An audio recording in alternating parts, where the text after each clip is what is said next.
সুন্দরবনে এবারে মমতা ব্যানার্জিকে আমরা বৈনি করতে দেব না। সন্দেশখালী হিঙ্গলগঞ্জ থেকে সাগর পর্যন্ত একটা আসনেও তৃণমূল কংগ্রেস পাবে না। আজকে গোসাবাড়ি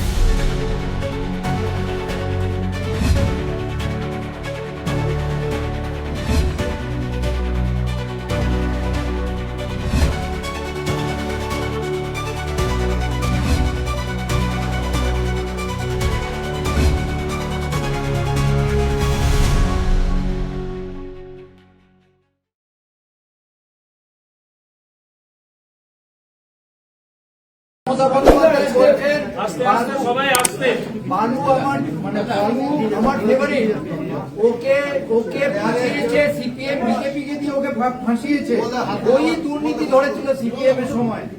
কি বলবেন? বলার কিছু নেই,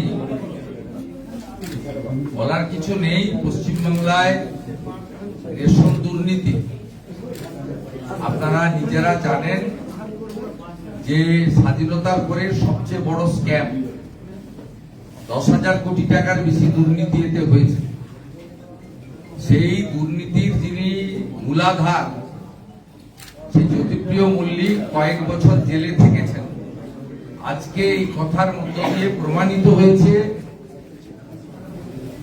কেষ্ট বালু চুনো কুটি সব খেয়েছে হাওয়াই চুটি, ভাগ পেয়েছেন। তাই কৃতজ্ঞতা স্বীকার করে হাবড়াতে প্রার্থী করে উনার পক্ষে সার্টিফিকেট দিয়েছে। তৃণমূল অভিযোগ করছে যে সিও মনোজ আগরওয়াল আপনার কেন্দ্র নন্দীগ্রামে বিজেপি নেতাকে সঙ্গে নিয়ে ঘুরেছেন। বিজেপি নেতাকে সঙ্গে নিয়ে সিও মনোজ আগরওয়াল গায়ে বিজেপির পতাকা ছিল। এসব কথার উত্তর দেব না। পোস্টপল ভায়োলেন্সে বিজেপির লোকেরাই মারা গেছে। 57 জন খুন হয়েছিল, সব বিজেপির লোক। তাই পোস্টপল ভায়োলেন্সের ব্যাপারে ইলেকশন কমিশন, হাইকোর্ট সকলের মনোভাব সিদ্ধান্ত আপনারা জানেন। প্রচুর ওসিআইসি পরিবর্তন হয়েছে পোস্টপল ভায়োলেন্সের পাস্ট হিস্ট্রি অ্যানালাইসিস করে। তাই রথিবালা আড়ির বাড়িতেই যান আর দেবব্রত মাইতির বাড়িতেই যান, তাদেরকে হিন্দু বলে খুন করা হয়েছে এবং তারা ভারতীয় জনতা পার্টির সমর্থক বা ভোটার বলে খুন হয়েছে। এর কোনো ব্যাখ্যা নেই। তার মানে খুন হয়ে যাওয়ার লোকের কাছে কোন সাংবিধানিক আধিকারিক যেতে পারবে না। তার রাজনৈতিক পরিচয়টাকে বড় করে দেখা হবে।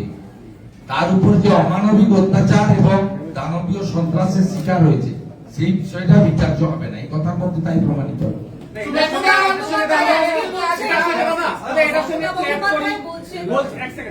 বলছে যে নন্দীগ্রামে যেতে পারছেন মনোজ আগরওয়াল, কিন্তু এই যে ট্রাইব্যুনালে হাজার হাজার লোক দাঁড়িয়ে আছে সেখানে একবারও গিয়ে মিট করতে পারছেন না। এই প্রশ্ন তুলছে। ট্রাইব্যুনালের জন্য যে হাজার হাজার লোক দাঁড়িয়ে আছে সেখানে তো একবারও মনোজ আগরওয়ালকে মিট করলেন না।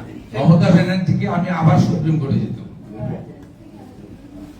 এই ট্রাইব্যুনাল তৈরি করা, জুডিশিয়ারিকে ইনভলভ করা, তার জন্য তো তিনি প্রধান দায়ী।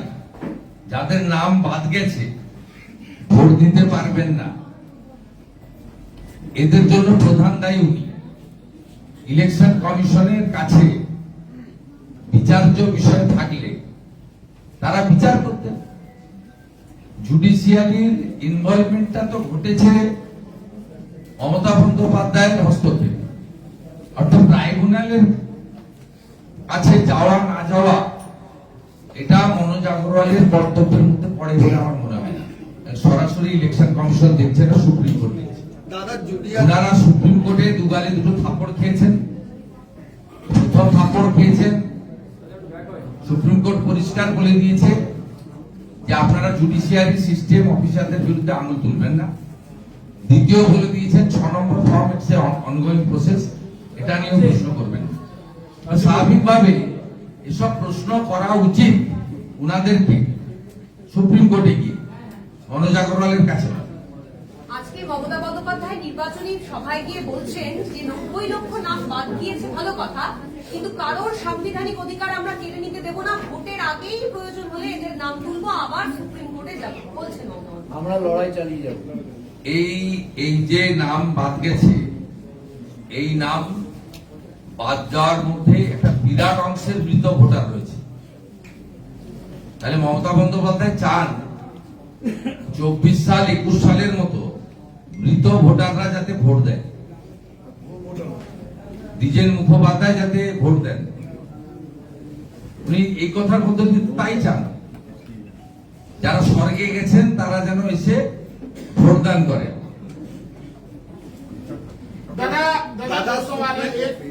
दादा सुप्रीम कोर्ट ने कहा था कि टास्क डेफिसिट है, इसलिए जुडिशियरी जो है वो प्रोसेस इसका निपटारा करेंगे। उसका निपटारा होने के बाद भी आज सवाल उठा रही है ममता बनर्जी के चुन के एक समुदाय का नाम काट रहा है, तो जुडिशियरी प्रोसेस भी क्या एक समुदाय का नाम काट रहे हैं? देखिए, झूठा बात बोलना, भ्रम पैदा करना और बंगाल में अस्थिर स्थिति पैदा करना उनका पुराना एजेंडा है। जब पहले हमारी हिंदू शरणार्थी बांग्लादेश से छोड़ के आया था अपनी धर्म रक्षा करने के लिए, तब मोदी जी ने सिटीजनशिप अमेंडमेंट एक्ट लाया 2019 में। तब उन्होंने इसको एनआरसी बताया था। इस तरीके से जब SIR it's not new process, पहले 8 बार एसआईआर हो चुका है, ये 9th टाइम एसआईआर। इसको भी उन्होंने एनआरसी बोल के एक भ्रम पैदा करने का कोशिश कर रहा है। और बंगाल में चुनाव का पहले लॉ एंड ऑर्डर स्थिति खराब करने का जो शुजापुर से उनकी मंत्री साबिना यास्मीन ने शुरू किया, उसको फिर एक बार एनआरकी लाइक सिचुएशन करने के लिए उन्होंने कोशिश कर रहा है। बंगाल का सब समुदाय का जनता जो भारत माता को वंदन करता है, वो ममता बनर्जी को मौका नहीं देगा और तोड़फोड़ का राजनीति, लॉ एंड ऑर्डर सिचुएशन खराब करना, ये काम नहीं करेगा, ये मेरा विश्वास है। तो भी एक सवाल है कि आज तृणमूल की ओर से कहा गया कि तपन कुमार महापात्र जो बीजेपी के समर्थक बीजेपी नेता है, वो मनोज अग्रवाल के साथ घूम रहा है। दूसरा, ममता बनर्जी ने कहा है कि जो राशन घोटाला हुआ था वो ज्योतिप्रिय मल्लिक ने नहीं किया था, बल्कि सीपीएम के कारण हुआ था, उसको बीजेपी ने जबरन फंसाया है। क्या करेंगे? देखिए, तपन महापात्र एक सर्विसमैन है। उन्होंने बहुत साल देश का रक्षा करने के लिए सीमांतों में काम किया है, सीमा चौकी में काम किया है। तपन महापात्र का पूरा घर और उनका दुकान 2021 चुनाव का दिन, काउंटिंग का दिन सेकंड में एक खास करके एक गुंडा लोग ने, टीएमसी का गुंडा लोग ने लूट किया था। इसलिए तपन महापात्र अपने जो पास्ट एक्सपीरियंस है वो बताने के लिए हमारी जो सीओ साहब वहां विजिट किया, उनका सामने रखा है। इसलिए टीएमसी का आंख में तपन महापात्र बीजेपी है और पूरा बंगाल की आंख में तपन महापात्र एक पीड़ित संतान है, एक सर्विसमैन है जो देश के सेवा करने के लिए बहुत साल सीमा में अपने यंग लाइफ उन्होंने फुल टाइम देश के लिए सेवा के लिए अपने उन्होंने दिया है। इसलिए टीएमसी जो बोल रहा है इसका साथ राजनीति का जो उनका एजेंडा है, वो राजनीतिक एजेंडा के अंदर ही बोल रहा है। ये कोई जनता और बंगाल का सुशासन शांति के लिए बात नहीं है। ज्योतिप्रिय मल्लिक को लेकर मैंने बता दिया, ज्योतिप्रिय मल्लिक ने जो रेशन स्कैम किया प्रधानमंत्री अन्न सुरक्षा योजना के अंदर फूड कॉर्पोरेशन ऑफ इंडिया से, मोदी जी का सरकार, देश की सरकार, एनडीए सरकार ने अच्छा चावल और व्हीट से लेकर जितना भी रेशन का सामान भेजा है जनता के लिए, 7 करोड़ जनता के लिए बंगाल की, इन्होंने इसका एक बड़ा हिस्सा शाहजहां मकीबुर रहमान का द्वारा बांग्लादेश में भेजने का काम किया गलत तरीके से। उसका बाद बारासात में एक एफआईआर हुआ था उस एफआईआर को ईडी ने टेकअप किया। ईडी टेकअप करने के बाद 10,000 करोड़ का ये रेशन स्कैम सामने आया। बहुत सारा लोग अरेस्ट हुआ। उसके अंदर दीदन फूड मिनिस्टर उन्होंने भी अरेस्ट हुआ था। उन्होंने थाउजेंड्स ऑफ करोड़ का घोटाला किया। आज ममता बनर्जी जिस तरीके से उनको नॉमिनेशन भी दिया, खुल के उनको सपोर्ट भी कर रहा है, इसमें ये साबित हो रहा है वो जो करप्शन किया फूड स्कैम, इसका बड़ा हिस्सा सीधा कालीघाट में ममता बनर्जी का घर में भेजा। ये आज पूरा एस्टैब्लिश हो गया। दादा काल तक सीएम कह रही थी कि 4 में हमारी सरकार होगी, लेकिन लिस्ट निकलने के बाद आज बोल रही है अगर हम सरकार पर आए, यानी 24 घंटे में ही सुर में थोड़ा नमी सी आ गई है। टीएमसी नहीं जीत रहा है, मान के चलिए। उस दिन चार्जशीट जो डिक्लेरेशन था, माननीय गृह मंत्री ने बता दिया, यहाँ ईप का कोई क्वेश्चन ही नहीं है। भाजपा आ रहा है, बहुत भारी बहुमत से आ रहा है, तो साउथ 24 का सिग्नल मिल गया ना। साउथ 24 और ईस्ट मिदनापुर, यहां से ही पहले रुझान आता है। ईस्ट मिदनापुर तो पूरा बीजेपी हो गया पहले, अभी साउथ 24 बाकी था, ये भी शुरू हो गया। आज से कैनिंग से लेकर गोसावा तक आने वाला कुछ दिन में आप देख लेना किस तरीके से आंधी आएगा। और पूरा के पूरा इस बार बंगाल में बहुत बड़ा मेजोरिटी का साथ बीजेपी का सरकार बनेगा। और मैं रिकॉर्ड करके रखी 2 बात, टीएमसी डबल डिजिट क्रॉस नहीं करेगा। एकदम स्पेसिफिक जितना दिन आएगा और भी घटेगा। और भवानीपुर में ममता बनर्जी सुधारेगी। দাদা বলছে ভোটার আমার মুখে গেলেন, আমি আমার নেতৃত্বে সরকার হবে, সব জায়গায় আমি প্রার্থী।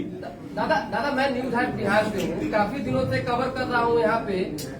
कुछ मुसलमानों में भय व्याप्त हो गया इस बात को लेकर कि भाजपा आएगी तो हमें बाहर जाना होगा। क्या उन्होंने कहा कि ममता बनर्जी ने हम लोगों को बताने का काम किया है? तो क्या वही लोग हैं जो एसआईआर के तहत जिनका नाम काटा गया, चाहे घुसपैठ है, बांग्लादेशी है?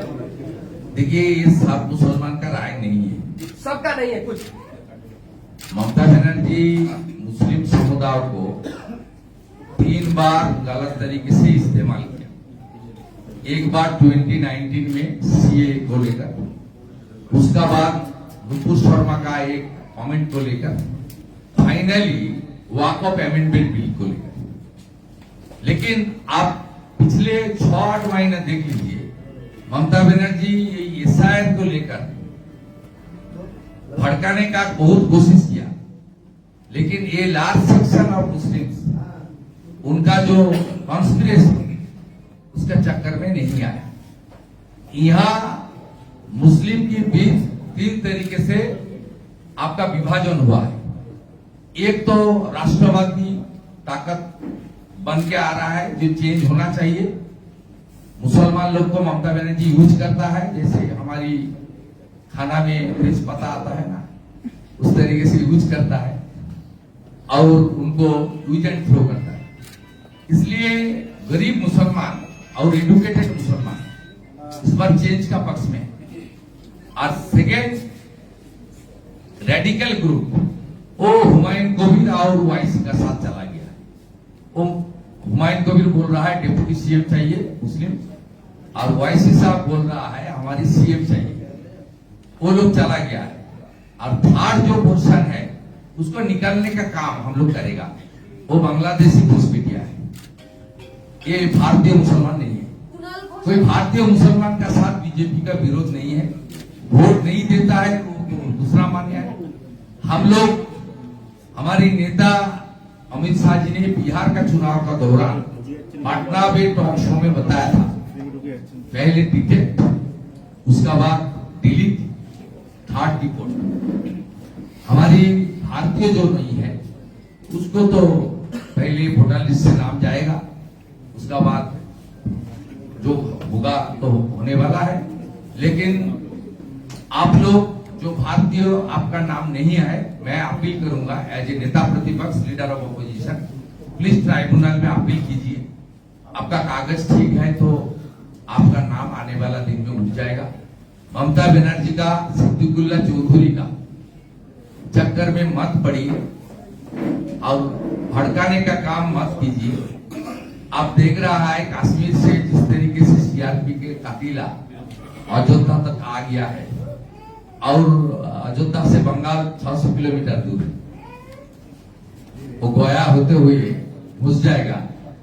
उसका बाद देश की कॉन्स्टिट्यूशन और देश की जो हमारी डेमोक्रेटिक सिस्टम है उसके ऊपर कोई उंगली उठाएगा तो हमारी election commission constitutional body Baba Saheb Ambedkar ने उनको पूरा पावर देके किया है, वो कार्रवाई करेगा।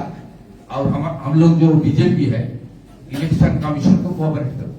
শুভেন্দুদা, ভবানীপুরের 70 নম্বর ওয়ার্ডের কাউন্সিলরকে দেখা যাচ্ছে প্রচারে বেরিয়ে তিনি সাপ ধরছেন, প্রচারে বেরিয়ে সাপ ধরছেন, মানে সাপ বেরিয়েছেন, প্রচারে বেরিয়েছিলেন, সাপ পেয়েছেন, একটা অনুষ্ঠানের মধ্যে তিনি ধরে দিয়েছেন। ধরে নিয়েছে, ভালো আছেন তো? আপনার বিষও ওদের হজম করা মমতা বন্দ্যোপাধ্যায় আজকে আবার নতুন প্রতিশ্রুতি দিয়েছেন যে যুবসাথী যারা তাদেরকে এবার তাদের জীবিকার সন্ধান করা হবে। কবে? আজকে প্রতিশ্রুতি দিয়েছেন। কতদিন পরে? 15 বছর ধরে যিনি চাকরি দেননি, এই গোসাবার বন্ধুরা দাঁড়িয়ে আছেন। গোসাবার 30,000 ছেলে বাইরে রাজ্যে কাজ করে। না, আমার নন্দীগ্রামে 1 নম্বর ব্লকে 18,204 জন, 2 নম্বর ব্লকে 12,000, 30,200 জন বাইরের রাজ্যে থাকে এবং ম্যাক্সিমাম বিজেপি রুল স্টেটে। এর মধ্যে একটা বড় অংশের মুসলিম ছেলে আছে। যেমন গুজরাটে 3,300 মুসলিম ছেলে নন্দীগ্রামে কাজ করে, 3,000 মুসলিম ছেলে কাজ করে মহারাষ্ট্র, 600 জন মুসলিম ছেলে কাজ করে উড়িষ্যা। সব বিজেপি রুল স্টেটে। বিজেপি রুল স্টেটে গেলে কাজ পাওয়া যায়, কামাই হয়, সেই টাকা বাড়িতে পাঠায় এবং এখানে এসে পাকা বাড়ি তৈরি করে। উনি চাকরি নামক শব্দটি পশ্চিম বাংলার সরকারি ব্যবস্থা থেকে তুলে দিয়েছেন, তাই উনার টুপি এবারে কেউ পড়বে না। 21টা রাজ্যে যেভাবে সরকার চলছে বিজেপি নিয়ে, এখানেও একইভাবে সরকার চলবে। নামবাদের নিরিখে তৃতীয় স্থানে পশ্চিমবঙ্গ, কিন্তু হইচই মানে প্রথম স্থানে উত্তরপ্রদেশ, তারপরে তামিলনাড়ু, কিন্তু হইচইয়ের নিরিখে এ রাজ্যেই তো সবচেয়ে বেশি হইচই হচ্ছে। কি বলবো? এই রাজ্যের যে সরকার আছে, এই সরকার এই উস্কানির কাজ করে এবং তারা অ্যাবসেন্ট ভোটার, মৃত voter, fake voter, double triple entry ভোটারের, অবৈধ ভোটারের ভোট নিয়ে সুযোগ নিয়ে চেয়ারে আছেন। স্বাভাবিকভাবে ভোট ব্যাংক যখন নড়ে যায়, অবৈধ নাম যখন বাতিল হয়, চেয়ার চলে যাওয়ার কারণে ভয় থেকে, কারণ গণতান্ত্রিক ভাবে চেয়ারে নেই, কথাগুলো তারা বলবে কিন্তু এতে কোনো প্রভাব পড়বে না। ভোট সুন্দর হবে, গণতন্ত্রের মহোৎসবে মানুষ যোগদান দেবে। উনি বলছেন যে আমি গেছিলাম মালদার মোথাবাড়িতে যে ঘটনা ঘটে গেছে তারপরে মুখ্যমন্ত্রী মমতা বন্দ্যোপাধ্যায় বা তৃণমূল কংগ্রেস নেত্রী মমতা বন্দ্যোপাধ্যায় এখনো পর্যন্ত যে কটা জায়গায় সভা করছেন সেখানে এখনো তিনি উস্কানিমূলক কথাবার্তা বলছেন, যার মানে দাঁড়ায় যে ওটা একটা ট্রেলার। এই ধরনের ঘটনা আরো ঘটতে পারে। মালদার মোথাবাড়ির ঘটনার পরে উনি মৃতদেহ চাইছেন, রাজ্যে এবারে উনি শীতলকুচির মতো মৃতদেহ চাইছেন। আমি জনগণকে সতর্ক থাকতে বলবো আর কেন্দ্রীয় বাহিনীকে বলবো ফাঁদে পা না দিতে। উনি বলছেন আবার ঝাড়ুয়ে নামতে পারবে। উনি শীতলকুচির মতো কয়েকটা মৃতদেহ চাইছেন, কারণ এবারে গরিব এবং শিক্ষিত মুসলমানের ভোট উনি পাবেন। সবচেয়ে খারাপ রেজাল্ট হবে উত্তর দিনাজপুর, মালদা, মুর্শিদাবাদ, এবং আরো খারাপ রেজাল্ট হবে দক্ষিণ চব্বিশ পরগনা। আপনি দেখেন শুভেন্দুদা, বন্যা থেকে